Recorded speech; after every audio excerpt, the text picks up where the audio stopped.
The Russia-Ukraine war has reached a critical juncture. After 3 years of brutal conflict, former US President Donald Trump has emerged as a central figure in a renewed push for peace. Trump's unexpected return to the global stage has raised both hopes and anxieties.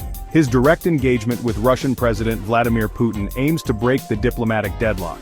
Success hinges on navigating the complex web of interests among the key players, the US, Ukraine, Russia, and European powers.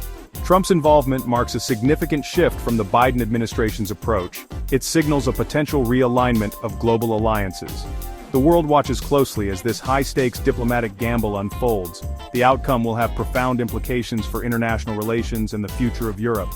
A flurry of diplomatic activity has followed Trump's announcement to broker peace. Trump and Putin have publicly committed to peace talks. The potential meeting place is Saudi Arabia. Ukrainian President Volodymyr Zelensky is also expected to attend. While the details remain unclear, the very prospect of these talks offers a glimmer of hope. It represents the most significant opportunity for peace since the war began. Ukraine remains at the heart of the conflict. President Zelensky has repeatedly emphasized Ukraine's right to determine its own future. He insists on Ukraine's direct involvement in any peace negotiations. No decisions about Ukraine without Ukraine, Zelensky declared in a recent address. This firm stance reflects the Ukrainian people's determination. They have fought bravely against Russian aggression and endured immense suffering. Ukraine is wary of any deal that would compromise its sovereignty or territorial integrity. Zelensky's government fears a repeat of the 2014 Minsk agreements. Those agreements, brokered by France and Germany, failed to stop the conflict. Ukraine's sacrifice has earned it the support of many Western nations. However, the question remains, how much are those nations willing to concede to secure peace? Ukraine's position at the negotiating table will be crucial in determining the outcome of any agreement. Trump's approach to the Russia-Ukraine war represents a stark departure from his predecessor's policies. He has openly questioned the effectiveness of US support for Ukraine. Trump has also criticized NATO expansion. He views it as a provocation to Russia. Trump's America First worldview prioritizes direct negotiations with adversaries. He sees little value in multilateral diplomacy. This approach has raised concerns among European allies.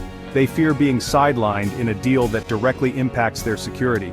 Trump's team, including Secretary of State Marco Rubio and National Security Advisor Jake Sullivan, has held preliminary talks with Russian officials. The focus has been on identifying common ground and exploring potential concessions. Trump's willingness to engage with Putin directly has drawn criticism. Some view it as appeasement of an aggressor. Others argue that it is a pragmatic approach to ending a costly and dangerous conflict. Trump's calculus remains unclear. However, his actions suggest a belief that he can succeed where others have failed. Section 4. Kremlin's calculus, seeking leverage. Russia, under Putin's leadership, has shown no signs of backing down from its military objectives. The Kremlin seeks to secure its hold on the Donbas region. It also aims to create a land bridge to Crimea, which it annexed in 2014. Putin has framed the war as a defensive measure against NATO expansion. He sees Ukraine's potential membership in the alliance as an existential threat to Russia. The Kremlin's propaganda machine has effectively rallied domestic support for the war. Russia's economy has weathered Western sanctions better than expected. This resilience has emboldened Putin. He believes that time is on his side. Putin welcomes Trump's involvement. He sees it as an opportunity to exploit divisions within the West. Russia's primary goal in any negotiation will be to secure a favorable outcome on the ground. It seeks to legitimize its territorial gains and limit Western influence in Ukraine. Section 5. European anxieties, a seat at the table. European leaders are watching the evolving situation with a mix of apprehension and skepticism. They have been united in their condemnation of Russia's aggression. However, they are divided on how to end the war. Some, like French President Emmanuel Macron, have maintained open channels of communication with Putin. They believe that dialogue is essential to finding a solution. Others, like Polish President Andrzej Duda, are deeply skeptical of any deal that involves concessions to Russia. European nations have borne a significant share of the economic and humanitarian costs of the war. They have provided billions of dollars in aid to Ukraine and taken in millions of refugees. The prospect of a US-brokered peace deal that sidelines their interests has caused alarm in European capitals. They fear being presented with a fait accompli, a deal that they have no choice but to accept.